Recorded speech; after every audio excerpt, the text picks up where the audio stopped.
और आपने भारत की नागरिकता कैसे ली, कैसा रहा वो वाला सफर? अरे वो तो ठीक था। मैं 2018 में लिया। हाँ, मुझे 4 साल लग गए तपस्या उसको लेने 4 के लिए। साल। मुश्किल, बहुत खतरनाक है, आसान नहीं है। और अब मुझे भारत नागरिक है ना, तो मैं कुछ भी बोल सकता है। कोई हम निकाल नहीं सकता है, जैसे इसका पापा हमको निकाला।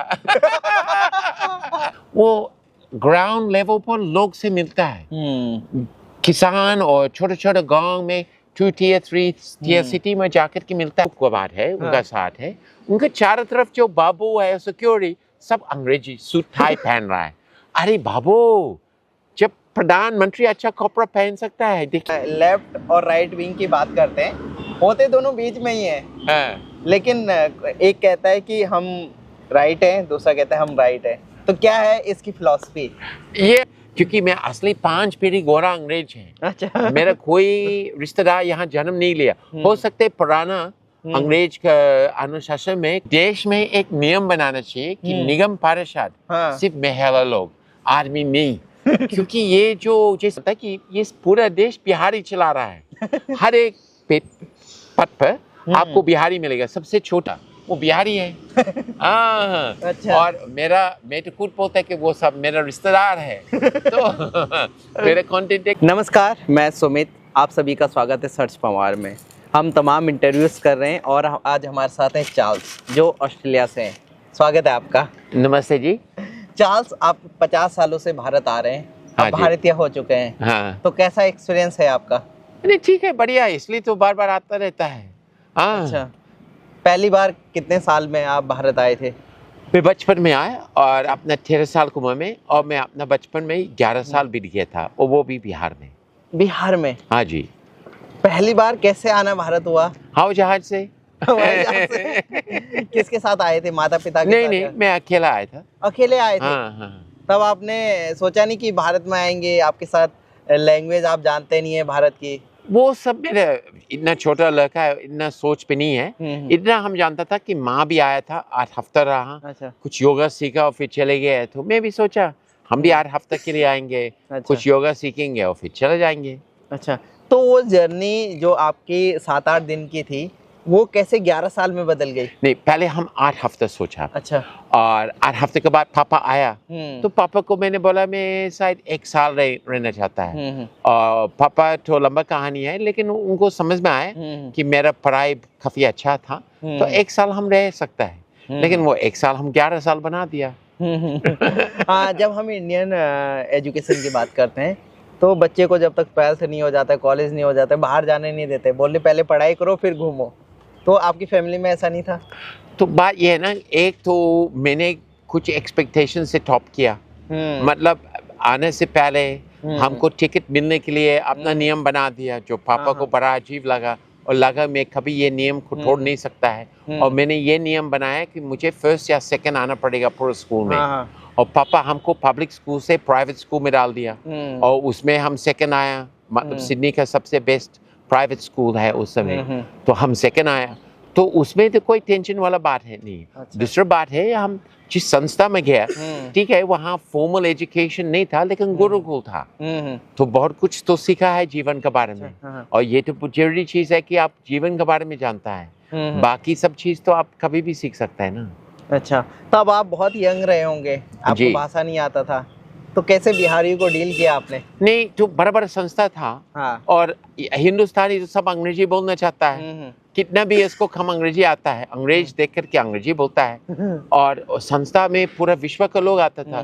तो कभी एक महीना ठंडी मौसम में फ्रेंच, कभी ग्रीक, कभी स्पेनिश, कभी तमिल, तो भाषा पर भाषा चलता रहता था ना। तो मैं आदत हो गया ना कि लोग अलग अलग भाषा बोल रहा है। अच्छा, भारत के बारे में पहले आपकी क्या सोच थी जब आप यूथ थे, और अब क्या है?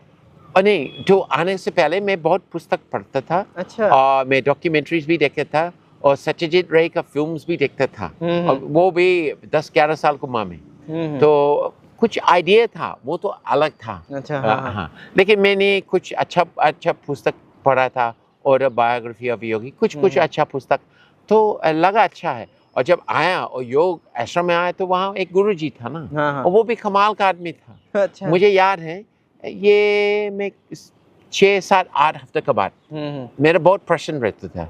मैं उस समय में बहुत प्रश्न पूछता था। अच्छा। तो गुरुजी एक दिन हमको बैठा के सत्संग में हमको बोला, देखो तुम्हारा मन में जो भी प्रश्न है, हाँ, अगर असली प्रश्न है तुमको पूछने की जरूरत नहीं, लेकिन सत्संग में हम जवाब देंगे। अच्छा, हाँ। तो हमको आश्चर्य लगता था। हम सत्संग में जाता था, कुछ अपना मन में विचार था, गुरुजी सत्संग में उसके जवाब देता था। अच्छा, हिंदी आपने कब सीखा फिर? हिंदी काफी साल लग गया, क्योंकि हिंदी में मेरा फोकस नहीं था, क्योंकि यहाँ सब लोग को अंग्रेजी बोलना था। असली मेरा हिंदी वापस जाने के बाद सिडनी में बढ़ गया हिंदुस्तानी के साथ। जब आप सत्संग सुनते थे वो हिंदी में थे या इंग्लिश में थे? दोनों दोनों? क्योंकि लोग आता था ना, तो और कभी कभी स्पेनिश में भी होता था। हाँ, तो परमहंस का स्पेनिश भी अच्छा था, तो कभी हिंदी, कभी इंग्लिश, कभी स्पेनिश। अच्छा, आपने कहा कि आप 11 साल के थे, बहुत जिज्ञासा थी आपके मन में। हम जब भारत के ओशो को पढ़ते हैं तो वो भी बहुत जिज्ञासा उनके जीवन के बारे में जब पढ़ते हैं, तो उनके बारे में आपका क्या कहना है? मैं जब रहता था उस समय ओशो था, उसका नाम था रजनीश, और वो काफी कंट्रोवर्शियल था और काफी ब्रिलियंट था। साथ साथ में तो वो काफी थियरीज और काफी जो फिलोसफी आइडियाज है ना, वो चैलेंज करता था। अच्छा। लेकिन बार बार मैंने कई बार देखा कि हिंदुस्तानी गुरुजी के पास आता था और ये प्रश्न पूछता था रजनीश के बारे में। और हमेशा स्वामी जी ने एक अच्छा जवाब देते हैं कि देखिए, हम एक योग संस्था खोला है, लेकिन पूरा विश्व तो नहीं आता है, कुछ लोग आता है, कुछ लोग नहीं आता है, लेकिन कुछ लोग है जो मेरे पास नहीं आएगा, लेकिन रजनीश के पास आएगा। और खुशी का बात है कि उनके पास जा करके मेडिटेशन, ध्यान शुरू करता है ना, तो गुरु बहुत प्रकार का होता है और सब लोग एक गुरु को नहीं मांगता है ना। हाँ, तो वो इसलिए वो कह रहा, और मुझे भी अच्छा लगा ये सोच विचार है, क्योंकि मैं उनसे ये सीखा है ना कि बहुत सारे लोग हैं जो नेगेटिव चीज सोचता है, हर एक चीज में देखता है कि जो अच्छा चीज नहीं है। बहुत कम लोग हैं जो पॉजिटिव है और हर एक चीज में पॉजिटिव ढूंढ लेता है। तो मेरे जीवन में हम ये कोशिश करते हैं कि हम जो भी करेगा, जिसके साथ मिलेंगे वो पॉजिटिव चीज हो जाएगा। अब बाकी लोग को छोड़ दीजिए, वो सब नेगेटिव पे फोकस करेगा। अच्छा, जब हम ओशो की बात करते हैं तो बहुत सारे लोग उनको छिप छिप के पढ़ते हैं जी, तो इसके बारे में आपका क्या कहना है? बहुत सारे लोग जो आश्रम में आता था और ओशो के बारे में अच्छा बात नहीं बोलता था, मैं कभी कभी उनके साथ बैठ करके बातचीत करता था और मैं एक ही प्रश्न पूछता था, आपने वहाँ कभी गया? अच्छा। तो वो बात निकलता है, वो चुप्पी से जाता था। तो वो हमको बड़ा अजीब लग रहा है कि एक तरफ उसको अच्छा नहीं पड़ा और दूसरी तरफ उसको आश्रम में जा रहा है। अच्छा। हाँ, और एक बार नहीं, बार बार जा रहा है। अच्छा। हाँ। तो ऐसा मिसकॉन्सेप्ट कैसे बन गया? क्या यूथ को भी पढ़ना चाहिए ओशो को? तो अभी देखिए, अभी जिस एज में हम लोग जी रहे हैं ना, सोशल मीडिया बहुत शक्तिशाली है। तो सबके पास जानकारी बहुत जबरदस्त आ रहा है। उस समय कोई सोशल मीडिया, मोबाइल फोन, खाली पुस्तक था और बातचीत। तो जब आप एक, जैसे मान लीजिए आप गांव में रहता है, आप बाहर नहीं जाता है, हो सकता है कोई अंग्रेज से कभी जीवन में मिलता नहीं है, हो सकता है इस प्रदेश से बाहर के लोग आप कभी मिलता नहीं है ना, तो वो कुछ अलग दुनिया, कुछ अलग समय था। उसमें भी कुछ अच्छा चीज था जो अब है नहीं। जैसे मैंने नोटिस किया, उस समय हम कभी कभी साधु लोग के साथ जाता था, तो हम लोग घूमता था, एक गांव से दूसरे गांव जाता था। अच्छा, तो वो खाना खिलाता था, हम लोग को एक मकान में रखता था। अच्छा। हम लोग कीर्तन गाता था, स्वामी जी सत्संग देता था, तो वो बहुत मस्त है। आजकल वो तो बंद हो गया क्योंकि यूट्यूब है ना। हाँ, राइट। वो जरूरत नहीं है। तो चार्ल्स को हिंदी से इतना ज्यादा प्यार कैसे हो गया ऑस्ट्रेलिया के रहते हुए? नहीं, इसलिए क्योंकि देखिए, अंग्रेजी जो है, अब मैं अंग्रेजी भाषा के बारे में बोल रहा हूँ। जिस व्यक्ति को अंग्रेजी उसका मातृभाषा है, अच्छा, उनको दूसरा भाषा सीखने में बहुत कठिन है। इतना कठिन है कि मेरा परिवार काफी बड़ा है ऑस्ट्रेलिया में। सिर्फ 3 लोग मुझे छोड़ करके जो सबसे अच्छा पद पर पहुंच गए, मतलब बहुत सीनियर जगह पर पहुंच गया ऑस्ट्रेलिया में, वो अपने दिमाग लगा करके एक दूसरा भाषा सीख पाया। बाकी लोग और बहुत सारा मेरा अच्छा जान पहचान है, वो भी वाइस चांसलर है, कंपनी डायरेक्टर है, प्रोफेसर है। हमारा हिंदी सुन करके वो मुझे बोलता है कि हम जेलसी फील कर रहा है। मैं पूरा जीवन में कोशिश करें कि एक नया भाषा सीखेंगे, हो नहीं पाता है। अच्छा। तो अंग्रेजी ठीक है, लोग बोलते हैं अंतर्राष्ट्रीय भाषा है, लेकिन उसमें मैंने खुद देखा है कि उसमें एक कमजोरी है कि अंग्रेजी जो मातृभाषा बनता है ना, हाँ। मल्टीलिंगुअल भूल जाओ, बायलिंगुअल नहीं हो पाता है अच्छा, जनरल। हाँ। लेकिन बाकी देश जो अलग अलग भाषा बोलता है ना, जनरली वो लोग बायलिंगुअल तो बन जाता है। हाँ। और फिर जब आप हिंदुस्तान आता है, हाँ। गरीब से अमीर मल्टीलिंगुअल, गांव में जाएंगे ना 3 4 5 भाषा आता है। सिर्फ बड़े बड़े शहर जैसे दिल्ली बॉम्बे जो अंग्रेज बनना चाहता है वो थोड़ा कम है। हाँ। लेकिन कोई भी गांव में जाएंगे ना तो आपको मिलेगा सब लोग 1 2 3 भाषा आता है। अच्छा, और आपने भारत की नागरिकता कैसे ली, कैसा रहा वो वाला सफर? अरे वो तो ठीक था, मैं 2018 में लिया। हाँ। मुझे 4 साल लग गए तपस्या उसको लेने के लिए। मुश्किल, बहुत खतरनाक है, आसान नहीं है, क्योंकि मैं असली 5 पीढ़ी गोरा अंग्रेज है। अच्छा। मेरा कोई रिश्तेदार यहाँ जन्म नहीं लिया। हो सकता है पुराना अंग्रेज का अनुशासन में कोई मेरा दूर का रिश्तेदार यहाँ जन्म ले, वो अलग बात है। लेकिन मेरा कोई इस तरफ का नहीं है ना। तो जनरली जब आप नागरिक हिंदुस्तान लेता है ना तो उसमें आपका कोई रिश्तेदार है या पेरेंट्स या कोई है, तो इसलिए मेरा थोड़ा सा कठिन था। और हर एक व्यक्ति जिसका पास हम जाता है, चाहे वो बाबू है, ऑफिसर है या नेता है, पॉलिटिशियन है, एक ही प्रश्न पूछता था, अरे हमारा सारा रिश्तेदार तो अंग्रेज का नागरिकता ले रहा है, अलग अलग देश था। तुम्हारा मन में क्या विचार है कि यहाँ का नागरिकता ले रहा है? हाँ। अच्छा, बहुत सारे जो अंग्रेज हैं वो इंडिया में आते हैं, अगर उनको लॉन्ग टाइम के लिए रहना है तो वो शादी कर लेते हैं, तो क्या आपने नहीं सोचा कभी ऐसा? बहुत लोग ये बात बोला, लेकिन मैंने सोचा, क्योंकि देखिए मैंने अपने जीवन में और मैं गुरुकुल रहा, मैं हमेशा नियम के साथ रहता है। अच्छा। मैं जितना कोशिश करता है कोई नियम को मैं तोड़ता नहीं है। ठीक है, मैं समझ जाता है कि कभी कभी काम के लिए कुछ करना पड़ता है, लेकिन मैंने ये कभी सोचा नहीं, मैं कभी ये बात मांगता नहीं है कि सिर्फ वीजा के लिए मैं शादी करेगा। अच्छा। अगर मैं शादी करेगा वो कोई बड़ा काम के लिए, सिर्फ वीजा के लिए हम नहीं करेगा। अच्छा। भारत में आप रहे, 51 साल का आपका रिलेशन है। हाँ। ठीक है, तो इस बीच आपने भारत में कौन कौन से व्यवसाय किए?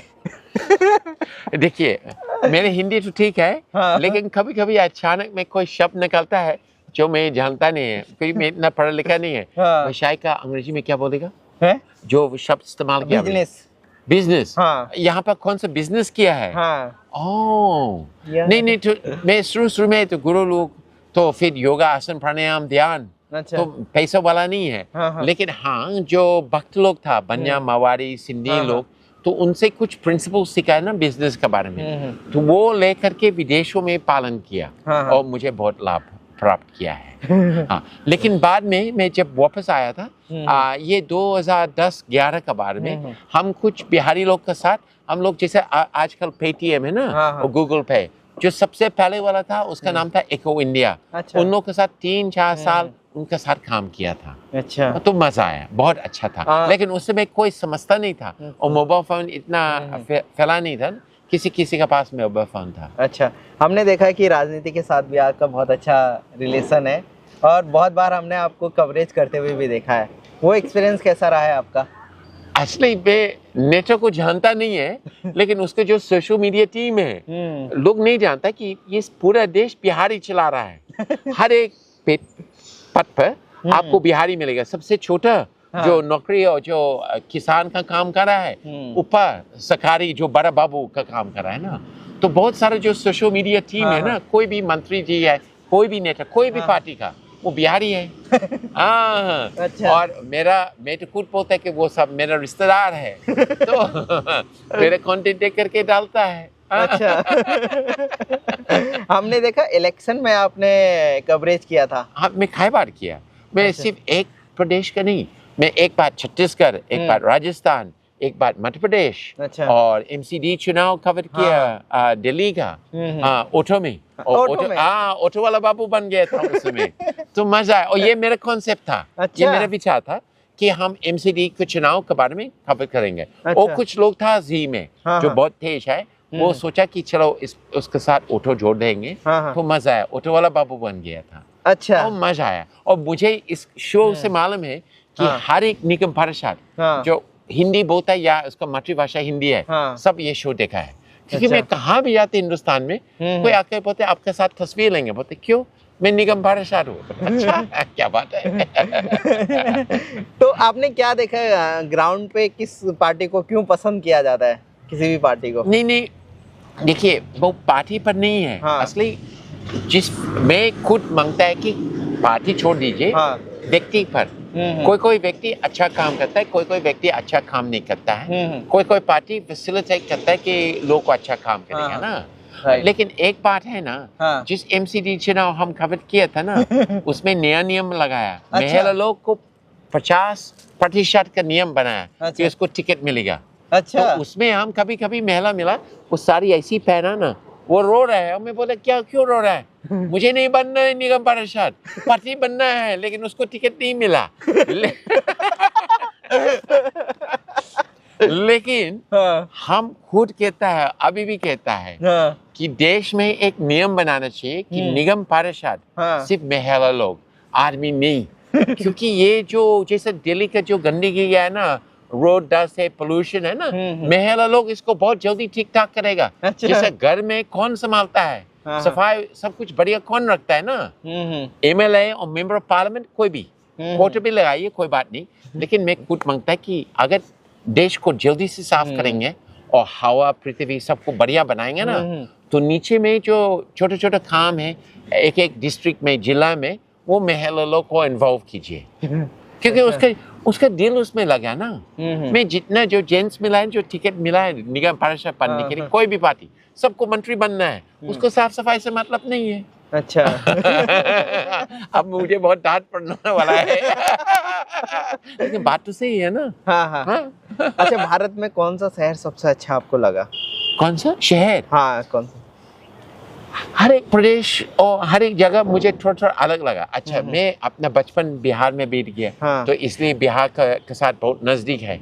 लेकिन फिल्म इंडस्ट्री में सबसे पहले मराठी सिनेमा में गया। हाँ। तो इसलिए मराठी और महाराष्ट्र लोग को मेरा बहुत प्रेम है। अच्छा, मैं तो हिमालयस को बहुत शौक है। अच्छा। तो उत्तराखंड, हिमाचल प्रदेश और सिक्किम में रहा। अच्छा। और काफ़ी फिल्म शूटिंग भी किया वहाँ पर। तो वो तीनों प्रदेश को हमको बहुत अच्छा लगा। अच्छा। हाँ, और हर एक प्रदेश के साथ कुछ अलग चीज़ है मेरा संबंधित है। और हर एक, मैं खुद कहता है कि हिंदुस्तान में हर एक प्रदेश में अलग भाषा, अलग संस्कृति, अलग भोजन है। लोग बोलता है कि सब देश एक है। ये बात हम नहीं मांगता। हाँ, देश एक है, भारत है, वो मांगता है। लेकिन भारत के अंदर में हर एक प्रदेश में कुछ और अजीब अजीब अच्छा चीज़ है। अच्छा, हाँ। जो लोग जानना चाहिए। और उस गलती की वजह से विदेशों में जब मैं हिंदुस्तानी से मिलता है ना, हाँ। अगर मैं दक्षिण भारतीय से मिलता है, मैं पूछता है नॉर्थ इंडिया कभी गया, हम कहाँ जाएंगे? वो लाओस थाईलैंड जाएगा। वो नॉर्थ इंडियन से पूछता है दक्षिण भारत कभी गया, मैं खाए जाएंगे ना। तो ये जरूरी है ना कि हर एक प्रदेश में क्या उसका अच्छा चीज़ है, लोग को जानना बहुत जरूरी है, टूरिज्म के लिए। अच्छा, और हाँ। देश को, सब लोग को एक्सपीरियंस के लिए, क्योंकि बहुत पुराना देश है, यहाँ बहुत कुछ है। हाँ, हाँ। अगर आप खोजेंगे तो। एक कंट्रोवर्सी वाला सवाल पूछते हैं। हाँ, पूछो पूछो। आपको कौन सी पार्टी पसंद है भारत में राजनीति तौर पे? देखिए, अभी जो सरकार है, हाँ। मुझे लगता है वो सबसे ज्यादा काम कर रहा है। अच्छा। हाँ, देखिए, हमको मालूम है कि ये पार्टी वाला पॉलिटिक्स में लोग अलग हो जाता है। हाँ। परिवार में और रिश्तेदार में झगड़ा हो जाता है। लेकिन अभी जो भारत सरकार जो ऑन द ग्राउंड काम कर रहा है ना, क्योंकि मैं मोबाइल बैंकिंग और फाइनेंशियल सर्विसेज के साथ संबंधित है, मैं 50 साल से आ रहा है, मैं एम्बेसीज में जा रहा है, मैं सब कुछ देख रहा है ना। हाँ। ऐसा नहीं कि काम बाकी नहीं है, बहुत काम बाकी है। और ऐसा नहीं कि ऑपोजिशन मजबूत नहीं होना चाहिए, ऑपोजिशन मजबूत होना चाहिए। हाँ, ये बहुत जरूरी है। अच्छा। और इतना आसान नहीं है कि हमेशा जो अभी बीजेपी जीतता है, ऑपोजिशन को थोड़ा सा कंपटीशन लगाना, ये बहुत जरूरी बात है। अच्छा, बीजेपी में कौन से फेवरेट नेता हैं आपके?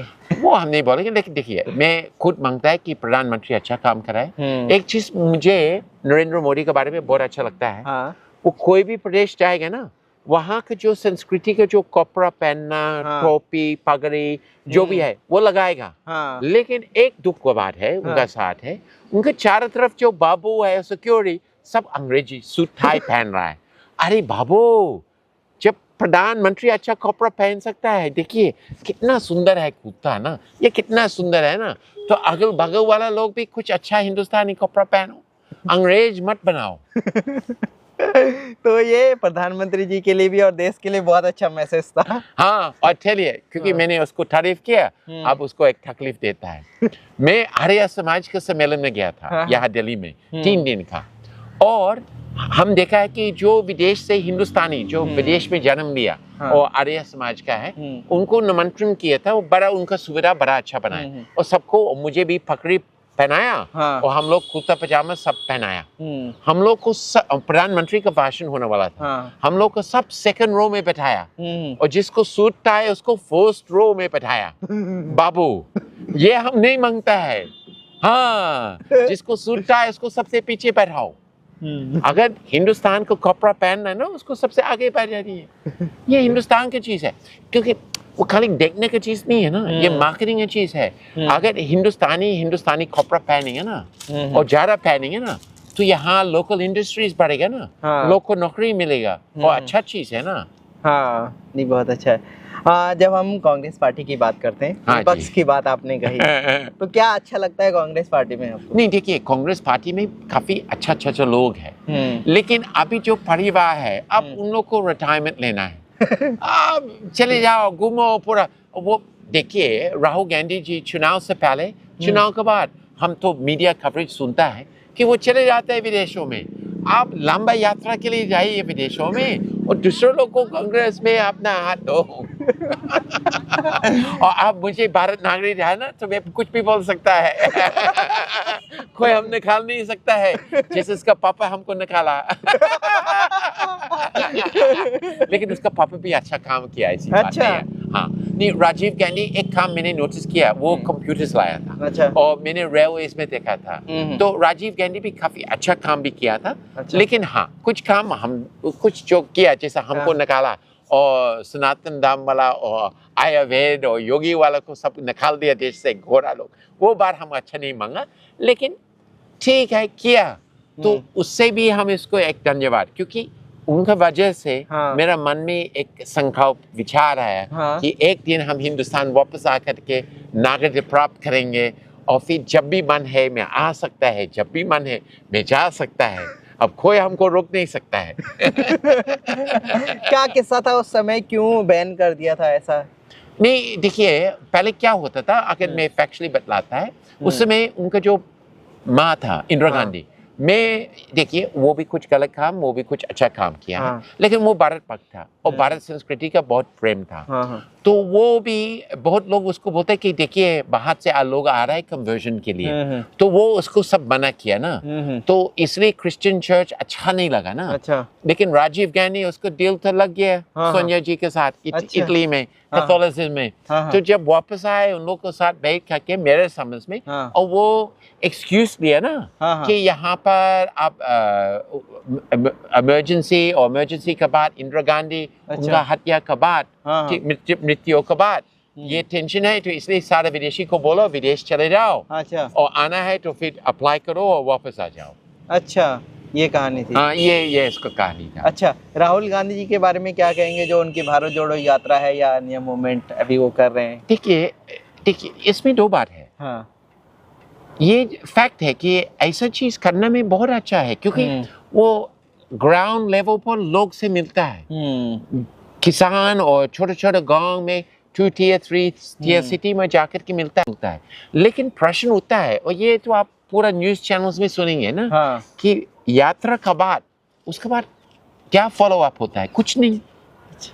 उसके लिए थोड़ा सोच करके काम करना है, और सीखना है तो बीजेपी से पूछो, क्योंकि ये लोग तो बहुत तेज है इस मामले में। अब कोई बोल नहीं सकता है, चुनाव में वो लोग जैसे चुनाव खत्म हो जाता है, वो नया चुनाव के लिए तैयारी हो जाता है। कांग्रेस को लगता है कि 6 महीने पहले चुनाव का नाम सुनना, और 6 महीने पहले तैयारी कर रहा है ना, तो थोड़ा जागृत ना, क्योंकि ऑपोजिशन बहुत जरूरी है इस देश में, मजबूत होना चाहिए ना। कितना भी अच्छा काम है, कितना भी खराब काम कर रहा है जो सरकार है, कोई भी पार्टी का, ऑपोजिशन भी मजबूत होना चाहिए। अच्छा, ये सीक्रेट आपने कहाँ जाना कि बीजेपी पहले से तैयारी करती है, कांग्रेस 6 महीने में तैयारी करती है? अरे सबको मालूम है, आप किसी से पूछो आपको पता चल जाता है। बीजेपी हमेशा इलेक्शन मोड में है ना। हाँ, ये तो आप देख सकता है, पक्का है ना। वो तो बहुत जबरदस्त है। हाँ, अब ये और चुनाव आने वाला है और वो भी आसान नहीं है बीजेपी के लिए। अच्छा। हाँ, लेकिन फिर भी अभी बंगाल का चुनाव आने वाला है ना, ये भी बहुत जबरदस्त है, ये भी देखने के लायक है। अच्छा, जब हम लेफ्ट और राइट विंग की बात करते हैं, होते दोनों बीच में ही हैं। हाँ। लेकिन एक कहता है कि हम राइट हैं, दूसरा कहता है हम राइट हैं। तो क्या है इसकी फिलॉसफी? ये हमको बहुत हंसी आता है और मैं कुछ फैक्चुअल बात बतलाता है। मैंने काफी लोग को मिला है कि जो लेफ्ट विंग है, जो कम्युनिज्म को मांगता है, जो सोशलिज्म को मांगता है, और मैं मांगता है कि इसका दिल साफ है, अच्छा है, और मैं समझ गया इसके विचार को सबको बराबर होना। लेकिन उनको जब लेफ्ट विंग पॉलिटिक्स में इन्वॉल्व है, विदेश जाता है और लेफ्ट विंग वहाँ का पॉलिटिशियन मिलता है ना, तो वो नहीं जमता है। क्यों? क्योंकि लेफ्ट विंग, जैसे ऑस्ट्रेलिया में लेफ्ट विंग वो ज्यादा से ज्यादा, कुछ राइट विंग भी ऐसी है, लेकिन ज्यादा आपको लेफ्ट विंग वेजिटेरियन है, अच्छा, पीता नहीं है, सूट टाई पहनता नहीं है, योगा करता है। लेकिन यहाँ का लेफ्ट विंग ठीक उल्टा। हाँ। तो वो अंग्रेज से मिलता है, वो थोड़ा कंफ्यूजन आ जाता है। अच्छा। हाँ, अंग्रेज उसको योगा के बारे में पूछ रहा है, वो योगा नहीं करना है। अच्छा। तो ये काफी बार दिख चुका है, उसमें हमको बहुत हंसी आता है। आपके जीवन के बारे में अगर आप पूछे, हाँ जी, तो क्या है आपका जीवन अभी? अभी देखिए, मेरा पापा अब इस दुनिया से चले गए, वो साइकियाट्रिस्ट था, लेकिन बचपन से हमको एक बात बोला था कि अभी हम जिस दुनिया में रह रहा है ना, लोग बहुत सारा क्लाइमेट चेंज क्या बोल रहा है कि दुनिया खत्म होने वाला है, लेकिन वो एक बात मुझे बोला कि 100 साल पहले तक, कम से कम पेनिसिलिन इन्वेंशन से पहले लोग 25-45 साल तक जीवित रहते थे मोस्टली। अच्छा। अचानक में कोई उससे ज्यादा जीवित रहता है। अब हम लोग 1900 साल से ज्यादा जीवित रहता है। तो उसमें एक प्रश्न आता है कि इतना लंबा जीवन अगर जीवित करना है, तो अपने इम्यून सिस्टम को बढ़िया बनाना है, क्वालिटी ऑफ लाइफ को अच्छा बनाना है। और खुशी का बात है कि एक चीज है हम लोग के सामने में, वो है योगा। आप योगा इस्तेमाल करेंगे ना, तो स्वास्थ्य थोड़ा और अच्छा होता है, मन का शांति थोड़ा और अच्छा होता है। और ऐसा बुरा आदमी जैसे मेरे, जो 50 साल से हिंदुस्तान आ रहा है ना, एनर्जी है ना, शक्ति है, इधर उधर घूम सकता है, सब बहुत अच्छा से रह सकता है ना। तो ये चीज हमको बहुत अच्छा लगा। तो आप, मेरा एक छोटा सा सोच है कि मैं जहाँ तक मदद कर सकता है, मैं यहाँ का युवा, क्योंकि पूरा विश्व में युवा जो सबसे जबरदस्त है वो हिंदुस्तान में है। बाकी देशों में एजिंग पॉपुलेशन है, उनका अंदर में हम थोड़ा सा संस्कार जागृत कर सकता है कि आपका संस्कृति, आप लोग का भाषा, आप लोग का जो भी धर्म यहाँ का, वो भी अच्छा है। ठीक है, अंग्रेज से बात करो, अंग्रेज कैसे रहता है वो भी जानो, लेकिन अपना संस्कृति भी बहुत बढ़िया है। अच्छा, यदि चार्ल्स को मौका मिलता है, जी, है, वो ऐसे कौन से 3 बदलाव भारत में करेगा जो उसको लगता है कि ये ठीक होना चाहिए? हाँ, तो वो हम सबसे नीचे लाता है MCD में। अच्छा। Road dust, air pollution, water pollution. और रोड डस्ट के साथ जो भी कचरा, जैसे आप इतना अच्छा प्लास्टिक का काम कर रहा है ना, तो ये थी, मतलब एयर, अर्थ, एंड वाटर, पानी, ये तीनों चीज, इसका बहुत सोच विचार पूरा देश में मांगता है कि स्वच्छ भारत अभियान। लेकिन इसको छोटा कहानी बतलाता है। मैं एक बार कुछ प्रोफेसर लोग के साथ दिल्ली से गया चंडीगढ़, और हम लोग शिमला जा रहा था, और हम लोग एक इनोवा में बैठ गया, और अभी पार्टी का नाम नहीं लेंगे। अच्छा, लेकिन 1-2 पार्टी का बात चल रहा है, ठीक है। एक जो सरकार में है, एक ऑपोजिशन में है, लेकिन नाम नहीं लेंगे। तो हम लोग शाकाहारी थाली खाया था। अच्छा। लेकिन जो सामने वाला प्रोफेसर है, वो खिड़की खोल करके अपना पूरा कचरा बाहर फेंका। अच्छा। तो एक लेडी प्रोफेसर और हम दोनों बोला स्वच्छ भारत अभियान, और वो बोला कि मैं उस पार्टी का मेंबर हूँ। आप समझ सकते हैं कि किस पार्टी का मेंबर हो, नाम नहीं लेंगे।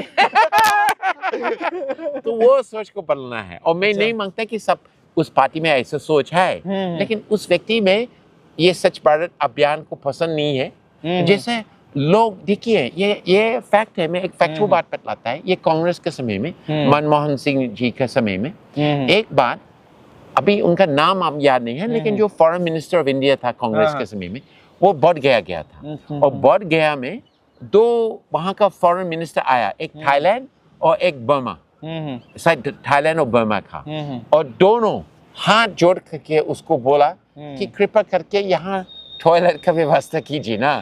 हमारा जो बुद्धिस्ट लोग पिलग्रिम्स जो आता है ना बोध गया में, उनको बहुत तकलीफ आ रहा है। अच्छा। उनको बहुत गुस्सा आ गया कि मैं मंत्री हूँ और टॉयलेट के बारे में बातचीत कर रहा है। तो देखिए ये खुशी का बात है कि आप इस देश में, क्योंकि मैं 50 साल है, ये काम बहुत आगे पहुंच गया, बहुत जबरदस्त, लेकिन थोड़ा सा कुछ काम बाकी है। अच्छा, आपको कितना बदलाव दिखा है इन 50 सालों में भारत में? बहुत कुछ, ठीक है, बहुत कुछ अच्छा है, लेकिन पृथ्वी ये जो पोल्यूशन है वो ठीक नहीं है। अच्छा। इसको छोड़ करके बहुत खर्च, रोड बनाना है, इंफ्रास्ट्रक्चर, लेकिन लास्ट माइल का कनेक्टिविटी अभी इस पर ध्यान देना। अच्छा, अगर देखिए इतना बड़ा ट्रेन सिस्टम है, अचानक में आपको शाम को 8 बजे पहुंचना है, लेकिन आप अगले दिन 2-3 बजे से पहले पहुंचता है ट्रेन स्टेशन में, और वहाँ कोई टैक्सी, कोई ट्रैकर नहीं है, तो थोड़ा सोच विचार। तो वो साउथ ईस्ट एशिया में अगर आप घूमेंगे अच्छा से, तो वो लोग ये सब चीज़ को बहुत गहराई से सोचा है। अच्छा, हाँ हाँ। वो थोड़ा सा ये काम करने का बाकी है, लास्ट माइल का साफ सफाई।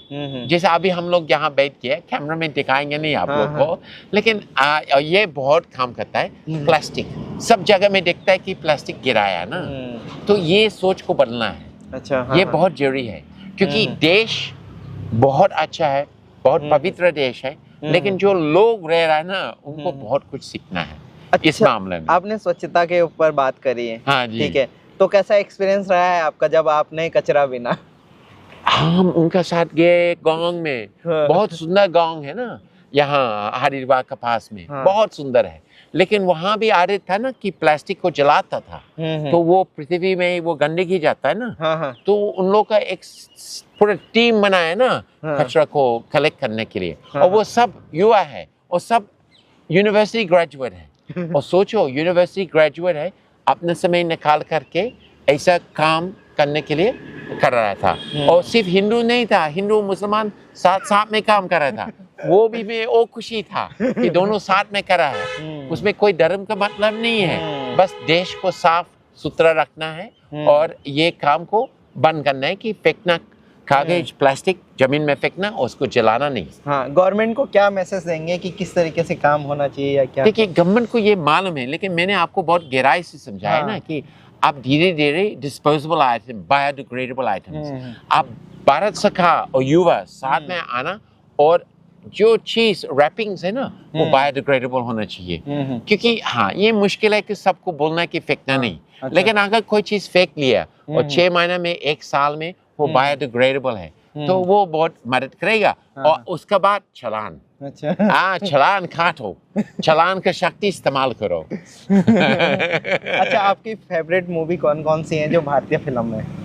देखिए मैंने फिल्म फेस्टिवल्स होस्ट किए ना, 2 बार संस्कृत फिल्म फेस्टिवल्स भी होस्ट किया, लेकिन अगर ऐसा अचानक में जो एक फिल्म हमेशा आता है ना, लोग हमसे हमेशा पूछता है क्रिकेट के बारे में, तो हम बोलते हैं मैंने लगान को देखा है, तो हमेशा लगान का याद आ जाता है, तो ये हमको बहुत अच्छा लगा। एक वो बहुत पुराना था मदर इंडिया, उसको भी बहुत अच्छा लगा। लेकिन अगर आप पूरा सब सत्यजीत रे जो फिल्म्स बनाया था ना, उसमें गरीब लोग था, उसमें भी हम देख करके रोने लगता था ना, वो बहुत अच्छा लगता था।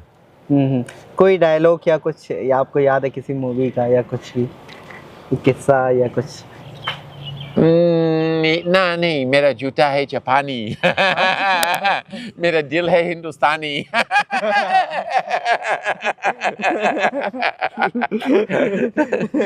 ऐसा हर हिंदी मूवी में कुछ कुछ है ना।